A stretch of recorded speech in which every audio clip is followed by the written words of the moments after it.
मेरा नाम भानु प्रताप सिंह है, मैं पेशे से एडवोकेट हूँ। सर, यहाँ पर अभी जो किसान आंदोलन चल रहा है सिंघू बॉर्डर पर, हम देख रहे हैं ये पूरे ओवरऑल इंडिया में ये चल रहा है। आज 19 दिन इसको हो चुके हैं।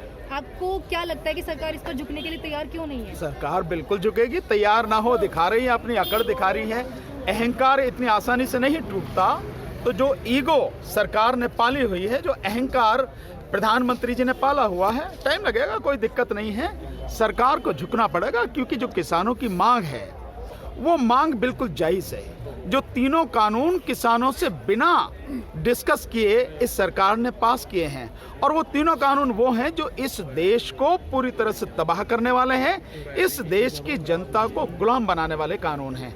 इसलिए किसान वो लड़ाई लड़ रहा है, और किसान अपनी नहीं सबकी लड़ाई लड़ रहा है, सच्चाई की लड़ाई लड़ रहा है। इसलिए किसान इस लड़ाई में जीतेगा और सरकार हारेगी, एक दिन जरूर हारेगी। मैं तो यही सलाह दूंगा माननीय प्रधानमंत्री जी और उनकी टीम, जितनी जल्दी हो सके इस पे आप इस कानून को वापस लीजिए और एमएसपी को आप कानून का दर्जा दीजिए। अगर नहीं लेते हैं तो इस बार दो ही चीज हैं, या तो कानून वापस लोगे आप, नहीं तो सरकार उखाड़ के फेंक दी जाएगी। आप देख रहे हैं चारों तरफ, आप देख रहे हैं जितना जबरदस्त इरादा लेके इस बार लोग जो है आंदोलन कर रहे हैं। सर, पहली चीज़ तो ये पैंडेमिक का दौर, और दूसरी चीज़ दिल्ली की बढ़ती हुई ठंड, उस पर भी ये किसान यहाँ पर जमे हुए हैं, बैठे हुए हैं, और आपको खुद ही देख रहे हैं कि किस तरीके से क्षेत्र में ठंड बढ़ती जा रही है। तो ये लोग मैनेज कैसे कर रहे हैं? ये हमारी हिम्मत है। देखिए, हम तो किसान तो हमेशा, बरसात हो, गर्मी हो, सर्दी हो, कैसा ही भी मौसम हो, किसान तो उसमें मेहनत करता है। तो हम तो मेहनत कश लोग हैं, हम तो इस सब की आदी हैं भाई। अब जब संघर्ष करने वाली बात, और संघर्ष भी यह है इस देश को बचाने की, इस देश की जनता को गुलामी से बचाने की, अपनी जो भावी पीढ़ी है उसका भविष्य बर्बाद होने से बचाने की ये लड़ाई है, हमारे अस्तित्व की लड़ाई है। तो अब हम अस्तित्व की लड़ाई तो हमें लड़नी है, एड़ी चोटी का जोड़ लगा के पूरी ताकत से लड़नी है। और जो आप देख रहे हैं, इस आंदोलन को पूरी दुनिया भर से समर्थन मिल रहा है। देश भर के लोग, किसानों के साथ साथ और भी लोग, जिनमें वकील हैं, सामाजिक कार्यकर्ता हैं, कुछ राजनीतिक पार्टियों की भी छोटी बड़ी जो भी हैं उनका समर्थन है, छात्र हैं, बेरोजगार हैं, महिला पुरुष सभी तरह के लोग जो हैं इसको समर्थन दे रहे हैं। तो उन हालात में हम पूरी मजबूती के साथ लड़ रहे हैं, और फिर जब अस्तित्व का सवाल हो तो मरता क्या ना करता, हमें लड़ना ही है। सर, सरकार कह रही है कि किसान मुद्दा जो है भूल के, तो यहाँ से किसान आंदोलन से और अनेकों तरह की बातें उठने लगी है, जैसे खालिस्तान की बातें हो गई। कौन उठा रहा है खालिस्तान की बात? सरकार। यहाँ कोई आपको खालिस्तान की बात उठाता वो दिख रहा है? एक भी व्यक्ति बताइए आप मुझे, एक भी व्यक्ति यहाँ इस तरह की बात नहीं कर रहा। खालिस्तान की बात कर रही है सरकार, या इस सरकार का, बीजेपी सरकार का आईटी सेल। यहाँ पाकिस्तानियों की बात कर रहे हैं, चीनियों के समर्थन की बात कर रहे हैं, वो कर रहे हैं बीजेपी का आईटी सेल। इनको अगर आतंकवादी कह रहे हैं तो बीजेपी कह रही है, बीजेपी का आईटी सेल कह रहा है, मोदी सरकार कह रही है, और उनको शर्म आनी चाहिए।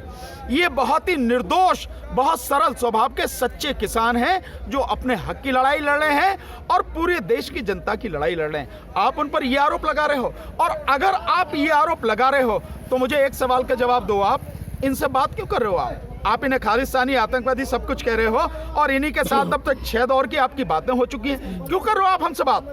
क्यों आप 20 पेज का प्रस्ताव हमें भेज रहे हो कि हम इस प्रस्ताव पर विचार करें? क्यों भेज रहे हो आप अगर हम खालिस्तानी हैं? दिक्कत ये है, हकीकत ये है कि खालिस्तानी या जो भी ये नारे लगाए जा रहे हैं, ये हकीकत में आतंकवादी अगर कोई है तो यही बीजेपी सरकार है, मोदी साहब की ये सरकार है, और इनके पास में और कोई मुद्दा नहीं है, इसलिए इनको बदनाम करने की कोशिश कर रहे हैं। एक बड़ी बात जो आप ये कह रहे हैं, मोदी जी और उनकी गवर्नमेंट ये कह रही है कि हम पूरे देश में 700 किसान सभाएं करेंगे। किसान तो यहाँ पे है, आप किसान सभाएं कैसे करेंगे? चंद दलालों को लेकर, जिनको आप जो है वो किराए पे लेके आते हैं, 500 रुपए 400 रुपए पे जो भीड़ इकट्ठी करते हैं, आप उस तरह के लोगों को लेकर किसान सभाएं करेंगे? अब तो वो भी नहीं आते, मोदी जी की रैली में तक नहीं आते वो लोग। दूसरा कह रही है, जो सरकार कह रही है कि हम 100 प्रेस कॉन्फ्रेंस करेंगे। मैं एक सुझाव देता हूं आपके माध्यम से, मोदी जी तक पहुंचाओ आप ये, कि आप किसी भी एक भी प्रेस कॉन्फ्रेंस करने की जरूरत नहीं है, आपको 700 सभाएं करने की जरूरत नहीं है।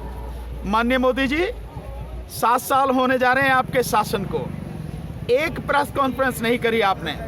यहाँ आ जाओ ना, और यहाँ नहीं आ सकते तो क्योंकि आप मखमल पे चलने के आदी हो गए ना, आपके पैरों में छाले ना पड़ जाएं, इसलिए आप वो विज्ञान भवन जो है उसमें करो आप ये प्रेस कॉन्फ्रेंस, सिर्फ एक। और सॉरी, उसमें दुनिया भर के जितने भी पत्रकार हैं, मैं दुनिया भर की बात कर रहा हूं, उनको सबको बुलाओ। और 5 नाम मैं दे रहा हूं, इन्हें भी बुलाओ। रवीश कुमार जी को बुलाओ, आप पुण्य प्रसून वाजपेयी जी को बुलाओ, अभिषार शर्मा जी को बुलाओ, आरफा खानम शेरवानी को बुलाओ, भाषा सिंह जी को बुलाओ, आप निखिल डे जी को बुलाओ, और आप उर्मिलेश जी को बुलाओ। इनको और बुला लो आप, और एक प्रेस कॉन्फ्रेंस करो।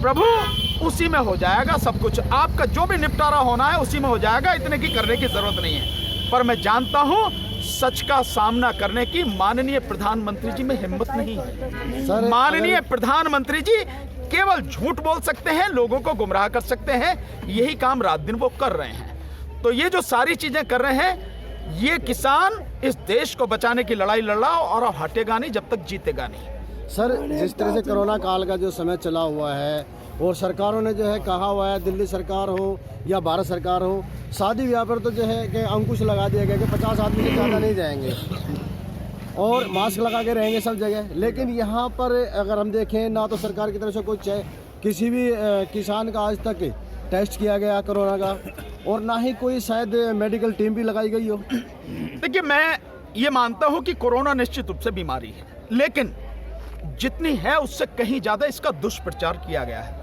मुझे आप उदाहरण बता, मैं आपको कुछ बातें कहता हूं, आप मुझे बताइए। जब बीजेपी को अपनी रैली करनी हो, प्रधानमंत्री को रैली करनी हो, तब कोरोना नहीं है। जब आपको बिहार का चुनाव कराना हो, तब आपके लिए कोरोना नहीं है। जब बिहार चुनाव की जो आपने जिस तरह से बेईमानी करके जीत हासिल की है, उसका जब जश्न आप अपने केंद्रीय कार्यालय में मनाते हैं, तब कोरोना नहीं है नहीं है। लेकिन जब किसान आंदोलन करता है तो कोरोना है। अगर है भी तो आप यहां पर, आपकी जिम्मेदारी है, सरकारों की जिम्मेदारी है, राज्य सरकारों और केंद्र सरकार की जिम्मेदारी है। वो पीएम केयर फंड कोरोना के नाम पे बनाया ना आपने प्रधानमंत्री जी, तो श्रीमान जी उस पीएम केयर फंड में से पैसा निकाल के यहां सबका टेस्ट कराइए, यहां सबको वो सुविधाएं दीजिए, तब पता लगेगा कि आप ये हैं। लेकिन आप इस आंदोलन को तोड़ने के लिए, इस आंदोलन में लोगों को डराने के लिए यहां लोग न पहुंचे, इस तरह की आप बातें कर रहे हैं। हमें भी मालूम है कोरोना है, लेकिन हम भी समझते हैं कि इससे कैसे निपटा जाएगा। आप केवल इसका दुष्प्रचार करके लोगों को डरा सकते हैं, पर अब हम डरने वाले नहीं हैं। ये किसान अपने हक की लड़ाई लड़ रहा है और अपना हक लेके रहेगा। तो अगला कदम क्या है सर? अगला कदम क्या है अब आप लोगों को? देखिए, अगला कदम हमारे जो सारे साथी हैं, जो वो तय करेंगे वो होगा। आने वाले समय में आपको बता दिया जाएगा। लेकिन संवैधानिक तरीके से, लोकतांत्रिक तरीके से, शांतिपूर्वक तरीके से अपनी बात को मनवाने के लिए हमें जो भी तरीका इस्तेमाल करना पड़ेगा हम करेंगे। और एक तरीका हमने अब शुरू किया है, वो है बहिष्कार। बहिष्कार किसका? अंबानी का, अडानी का और लाला रामदेव का, और ये जो गोदी मीडिया है इनका, जो न्यूज़ चैनल है जो देश की जनता की बात नहीं करते और केवल झूठे प्रधानमंत्री का प्रचार करने के लिए, उसका महिमा मंडन करने के लिए जो चापलूसी और गुलामी कर रहे हैं, उस सारे मीडिया का हम बहिष्कार हमने शुरू किया है। तो अंबानी के जितने भी जो वो हैं उत्पाद हैं, अंबानी का जियो जो है, अंबानी का जो तेल है, पेट्रोल पंप है, सबका बहिष्कार हम पूरी तरह से करेंगे। हमारी लगातार लोगों से कोशिश है, लगातार लोगों से गुजारिश है कि जो भी लोग यहाँ आंदोलन में नहीं आके साथ दे सकते, कोई बात नहीं, आप मत दीजिए, मत आइए। अगर आप किसी और तरीके से सहयोग नहीं दे सकते, कोई चिंता नहीं, लेकिन आप ये तो कर ही सकते हैं, घर में बैठ के कर सकते हैं। अगर आपके पास में गाड़ी है, वो खरीदना है, तेल खरीदना है, तो आप रिलायंस का तेल मत खरीदिए, उसके पेट्रोल पंप पे मत जाइए। आपको कोई सामान खरीदना है, रिलायंस के किसी भी स्टोर से मत खरीदिए। देश में 8,784 रिलायंस के स्टोर हैं, एक भी स्टोर से सामान मत खरीदिए। आपको अडानी से जो भी कुछ है, उसका जो फॉर्च्यून तेल है, जो मूंगफली का भी बनता है, सोयाबीन का भी बनता है, और बाकी सारी चीजों से भी आप उसके फॉर्च्यून तेल को खरीदना बंद कीजिए। ये तो कर ही सकते ना आप। अगर तेल खरीदना तो सरसों का खरीदिए आप। आपको पेट्रोल डलवाना तो इंडियन ऑयल पे डलवाइए, आप भारत पेट्रोल पे डलवाइए। और साथ में जो जियो का ये मोबाइल आपने ले रखा है, इस सिम को निकाल के फेंकिए और इस सिम को बदल के किसी और का लीजिए। हो सकता है उसका नेटवर्क कितना अच्छा ना हो, मैं मान लेता हूं 1 मिनट को, लेकिन कोई दिक्कत नहीं। हम कम से कम अपनी जेब का एक भी पैसा उन लोगों को नहीं देंगे, उनकी जेब में नहीं डालेंगे जो इस देश को बर्बाद करने पर तुले हुए हैं और जो इस देश को गुलाम बनाने पर तुले हुए हैं। हम उनको एक भी पैसा नहीं देंगे, इसलिए इनका बहिष्कार करना है हमें पूरी तरह से।